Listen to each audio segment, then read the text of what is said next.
Ezekiel 42. Then the man led me out by way of the north gate into the outer court.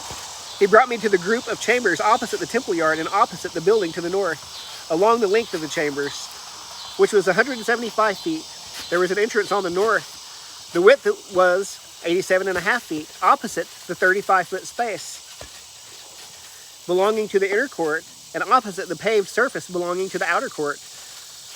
The structure rose gallery by gallery in 3 tiers. In front of the chambers was a walkway toward the inside, 17.5 feet wide and 175 feet long, and their entrances were on the north. The upper chambers were narrower because the galleries took away more space from them than the lower and middle stories of the building, for they were arranged in 3 stories and had no pillars like the pillars of the courts. Therefore, the upper chambers were set back from the ground more than the lower and middle stories. A wall on the outside ran in front of the chambers, parallel to them toward the outer court. It was 87.5 feet long. For the chambers on the outer court were 87.5 feet long, while those facing the great hall were 175 feet long.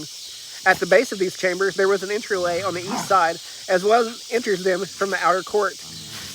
In the thickness of the wall of the court toward the south, there were chambers facing the temple yard and the western building, with a passageway in front of them, just like the chambers that faced north. Their length and width, as well as their exits, measurements, and entrances were identical.